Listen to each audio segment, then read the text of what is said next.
Radhe Radhe friends, Jitiya व्रत की हार्दिक शुभकामनाएं। आप सभी को कैसे हैं आप सब। आज मैं आप सबको जीवित पुत्री का व्रत कथा सुनाने वाली हूं और कथा की पुस्तक से ही मैं आपको सुनाऊंगी और कथा पूरा सुनिएगा फ्रेंड्स। जीमूतवाहन भगवान जी और चीलो और सियारन की कथा मैं सुनाने वाली हूँ। जितिया व्रत में जीमूतवाहन भगवान, चीलो और सियारन की पूजा की जाती है और उनकी कथा सुनी जाती है। कथा सुने बगैर जो है ना हमारा व्रत पूर्ण नहीं होता है, तो इसलिए कथा जरूर से ज़रूर सुन लीजिएगा। तो कथा इस प्रकार से है। बहुत समय पहले की बात है। नैमिषारण्य क्षेत्र में सहस्त्रों ऋषि मुनि बैठकर धर्म चर्चा कर रहे थे। ऋषियों और मुनियों के साथ ही अनेक देवता भी उस सभा में उपस्थित थे। उस ऋषि मुनियों के मध्य सूत जी महाराज उसी प्रकार सुशोभित हो रहे थे जिस प्रकार तारागणों के मध्य चंद्रमा सुशोभित होता है। इस धर्म चर्चा के बीच ही महर्षियों ने संसार के कल्याण हेतु हाथ जोड़कर सूत जी से कहा, महाराज, कलयुग में व्यक्तियों की आयु और श्रद्धा दोनों ही काफ़ी कम हो जाएगी। लोग अल्पायु होंगे, महिलाओं की संतानें बचपन में ही मरने लग जाएगी और माता पिता के जीवित रहते ही उनके पुत्र मर जाया करेंगे।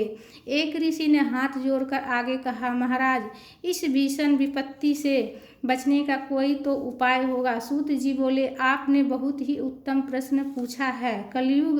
कलिकाल में जब व्यक्तियों की आयु कम होगी और श्रद्धा भक्ति उससे भी कम होगी, तब कलिकाल में माता पिता के सामने उनके छोटे छोटे बालकों और जवान पुत्रों का मरना एक सामान्य बात हो जाएगी। उस समय जो भी माता पिता नियम पूर्वक इस जीवित पुत्री का व्रत को करेगी, उसके सभी पुत्र पूरी आयु तक जीवित रहेंगे। माता पिता के रहते हुए किसी भी पुत्र की मृत्यु नहीं होएगी। संतान की भलाई के लिए मैं इस संपूर्ण वृत्तांत को कहता हूँ। सूत जी ने कहा, जब द्वापर युग का अंत होकर कलयुग प्रारंभ हो रहा था, उस काल में अपने अपने पुत्रों की मृत्यु से दुखी बहुत सी शोकाकुल स्त्रियों ने आपस में सलाह की। वे सभी मिलकर महर्षि गौतम जी के पास गई। उन सभी स्त्रियों ने महर्षि गौतम की वंदना की और कहा, हे प्रभु, अब कलयुग आ रहा है। कलयुग में लोगों के पुत्र किस तरह पूर्ण आयु तक जीवित रहेंगे और अपने माता पिता के जीवित रहते मृत्यु को प्राप्त नहीं होवेंगे।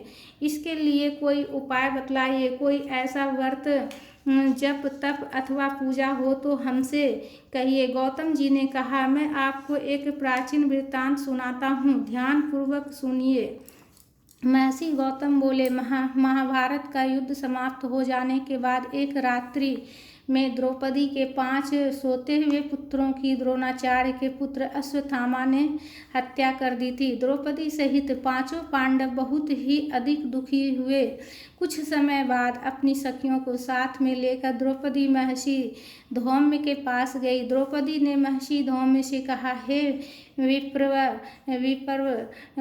कौन सा उपाय करने से बच्चे दीर्घायु हो सकते हैं? कृपा करके वह उपाय हमको बतलाइए। महर्षि धौम्य बोले, सतयुग में हमेशा सत्य बोलने वाला और सभी के साथ समान व्यवहार करने वाला जीमूतवाहन नामक एक राजा था। हमेशा सत्य आचरण करने वाला राजा जीमूतवाहन बहुत ही साहसी और रहमदिल था। एक बार राजा जीमूतवाहन अपनी रानी सहित अपनी ससुराल गया। वह अपनी ससुराल में एक रात सो रहा था कि उसे एक स्त्री के बिलख बिलख कर रोने की आवाज़ सुनाई दी।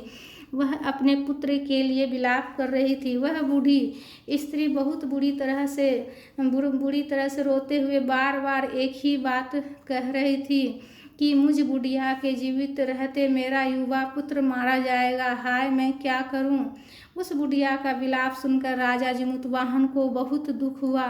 राजा ने बुढ़िया के पास जाकर उसे ढाढ़स बंधाया और रोने का कारण पूछा। बुढ़िया ने रोते हुए कहा, गांव में प्रतिदिन गरुड़ आता है और एक युवक को खा जाता है। आज मेरे पुत्र की बारी है। अब मेरा पुत्र उस स्थान पर जाएगा जहाँ गरुड़ आता है। गरुड़ मेरे पुत्र को खा जाएगा। मेरे जीते जी मेरा बेटा मर जाएगा। यह कहकर बुढ़िया जोर जोर से रोने लगी। राजा जीमूतवाहन ने कहा, माता तुम रो मत, आज मैं तुम्हारे पुत्र के स्थान पर वहाँ चला जाता हूँ। इस प्रकार गरुड़ मुझे खा जाएगा और तुम्हारा पुत्र बच जाएगा। इतना कहकर राजा उस स्थान पर जाकर लेट गया जहाँ गरुड़ प्रत्येक रात्रि को आता था। गरुड़ आया और चोंच से नोच नोच कर राजा का मांस खाने लगा। जब गरुड़ राजा का संपूर्ण बायां अंग खा चुका, तब राजा ने करवट बदलकर अपना दाहिना अंग गरुड़ के सम्मुख कर दिया। गरुड़ को बड़ा आश्चर्य हुआ। गरुड़ के मांस खाते समय राजा जीमूतवाहन ना तो रोया चिल्लाया था और ना ही उसने बचने की कोई चेष्टा की थी। आधा शरीर खाया जाने के बाद भी राजा अभी तक जिंदा था। गरुड़ जी को बड़ा आश्चर्य हुआ। गरुड़ जी सोचने लगे, यह आदमी कोई साधारण मनुष्य नहीं है, या देवता है या फिर कोई महान ऋषि होना चाहिए। गरुड़ ने राजा से कहा, तुम मनुष्य तो नहीं जान पड़ते, क्या कोई देवता हो? तुम कौन हो? अपना नाम, कुल और निवास स्थान आदि बतलाओ।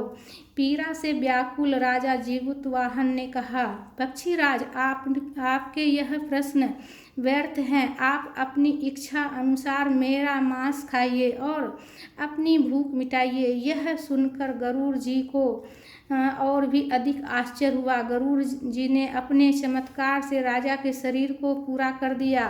अब राजा जीमूतवाहन पहले से भी अधिक स्वस्थ और सुंदर युवक बन गया था। अब गरुड़ जी ने आदर पूर्वक राजा से उसका परिचय एक बार फिर पूछा। राजा जीमूतवाहन बोले, हे गरुड़ देव, मेरा नाम जीमूतवाहन है। मेरे पिताजी का नाम महाराज शालिवाहन और माता का नाम महारानी शैव्या है। हम सूर्यवंशी क्षत्रिय हैं। यह सुनकर गरुड़ जी ने कहा, हे राजन, मैं तुम्हारी दयालुता और त्याग की भावना देखकर बहुत प्रसन्न हूँ। तुम मुझसे कोई भी मनचाहा वरदान मांग लो। राजा ने कहा, हे पक्षीराज, यदि आप मुझे वर देना चाहते हैं तो यह वरदान दीजिए कि आपने अभी तक जितने भी व्यक्ति को खाया है वे सभी जीवित हो जाए। अब आगे से आप यहाँ के व्यक्तियों को खाया ना, आगे से आप यहाँ के युवकों को ना खाएं और यहाँ उत्पन्न होने वाली सभी बालक लंबी आयु को प्राप्त करे। गरुड़ जी ने तथास्तु कहा और उड़कर नागलोक चले गए। नागलोक से अमृत लाकर उन्होंने खाए हुए व्यक्तियों की हड्डियों के ढेर पर डाल दिया।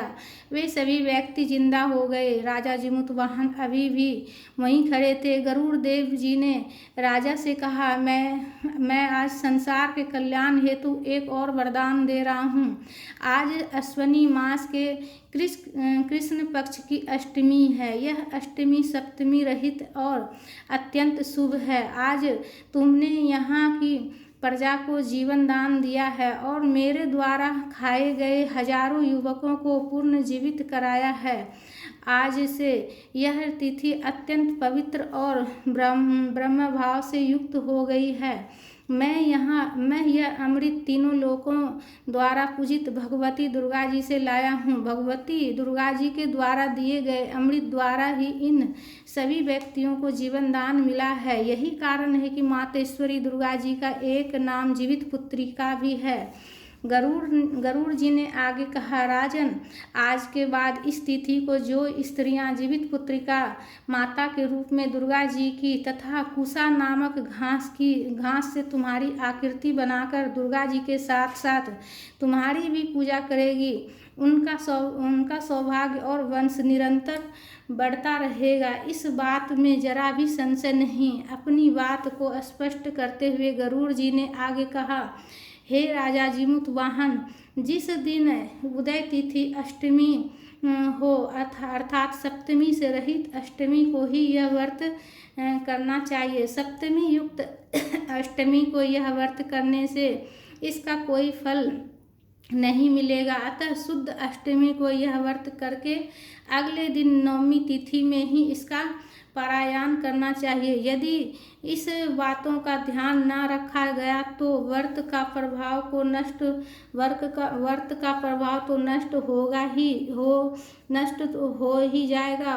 करने वाले के सौभाग्य पर भी घातक असर पड़ेगा। जिमुतवाहन को यह वरदान देकर गरुड़ देव भगवान विष्णु के पास बैकुंठ चले गए। राजा जिमुतवाहन पहले तो अपनी ससुराल आए और वहां से विदा लेकर अपनी पत्नी सहित अपने नगर में आ गए। महर्षि धौम्य ने द्रौपदी को यह संपूर्ण वृत्तांत सुनाने के पश्चात कहा, हे देवी, मैंने यह अतिशय दुर्लभ वृत्तांत तुमको सुनाया है। तुम भी मेरे द्वारा वर्णित विधि विधान से पूरी भक्ति भावना के साथ यह व्रत करो। इस व्रत में तुम दुर्गा जी तथा कुशा घास से बनाई गई राजा जिमुतवाहन की पूजा करो और नवमी को ही व्रत खोलो। तुम्हारी सभी मनोकामना अवश्य पूर्ण होगी। मुनिराज धौम्य से यह पूरी कथा सुनने के बाद द्रौपदी अपने नगर में आ गई। उसने महल और नगर के बहुत सी औरतों को बुलाकर उनके साथ शुद्ध अष्टमी को यह पूजन और व्रत किया। वे सभी लगातार यह व्रत करने लगी। एक दिन एक चील ने उस औरतों को यह व्रत और पूजन करते हुए देखा और यह संपूर्ण कथा भी सुन ली। चील का घोंसला जिस पीपल के वृक्ष पर था उसके नीचे मांद बनाकर एक सियारिन रहती थी। चील ने यह संपूर्ण बात अपनी सहेली सियारिन को सुनाई। अब तो चील पीपल के पेड़ पर बने घोंसले और सियारिन नीचे मांद में बैठकर व्रत करने लगी। चील तो पूरे दिन यह व्रत रखती और दूसरे दिन नवमी को किसी गौशाला में जाकर और गाय का दूध पीकर यह व्रत खोलती। परंतु सियारिन अष्टमी को दोपहर तक तो व्रत रखती और फिर दोपहर बाद से ही शिकार करना और मांस खाना प्रारंभ कर देती।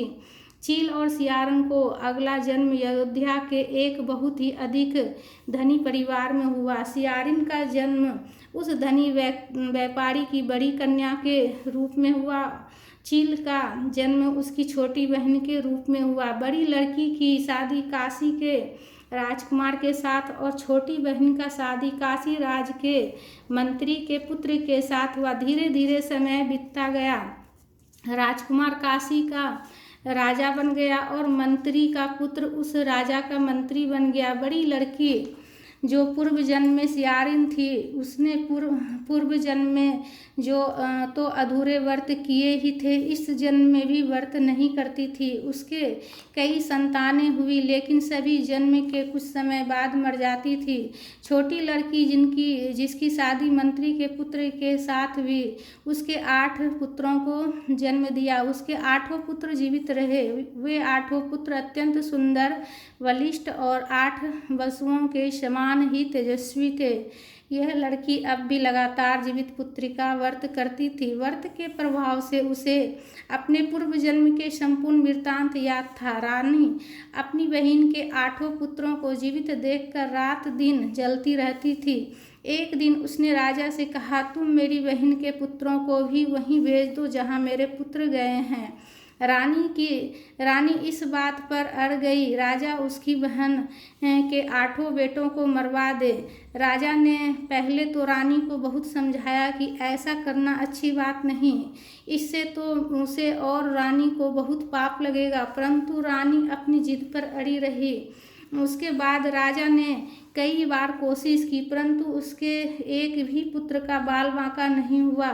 जीवित पुत्री का व्रत करने के कारण छोटी बहन के 8 ही पुत्र बार बार बच जाते थे। माता दुर्गा हर प्रकार से उसकी पुत्रों की रक्षा करती थी। छोटी बहन को पिछले जन्म की पूरी बात याद थी। वह जानती थी कि रानी के कहने पर ही राजा उसके पुत्रों को मरवाने की बार बार कोशिश करता है। उसे रानी पर बड़ी दया आई। एक दिन उसने अपनी बड़ी बहन के पास जाकर उसे पिछले जन्म की पूरी कथा सुनाई और उसने जीवित पुत्री का व्रत करने को कहा। रानी अपनी बहन की बात मानकर यह व्रत करने लगी। इस व्रत के प्रभाव से उस रानी के कई पुत्र उत्पन्न हुए और सभी जीवित रहे। उन सभी पुत्रों ने दीर्घ आयु प्राप्त की और सभी बड़े बड़े राजा हुए। यह पूरी कथा सुनाने के बाद सूत जी बोले, मैंने सब प्रकार के आनंद देने वाले यह व्रत तुमको बतलाया। जो स्त्री चाहती है कि उसकी संतानें लंबी समय तक जीवित रहे, वे सभी इस व्रत को अवश्य करें। इति जीवित पुत्रिका व्रत कथा संपूर्णम। कथा संपूर्ण हुआ। जीमूतवाहन भगवान जी और चीलो सियारंग ही सबकी संतान की रक्षा करना। तो फ्रेंड्स, कथा को ज़्यादा से ज़्यादा शेयर कीजिएगा और वीडियो को लाइक कर लीजिएगा, शेयर कीजिएगा और चैनल पर नए हैं तो चैनल को सब्सक्राइब कर लीजिएगा। राधे राधे। एक बार फिर से आप सभी को जितिया व्रत की हार्दिक शुभकामनाएं। राधे राधे।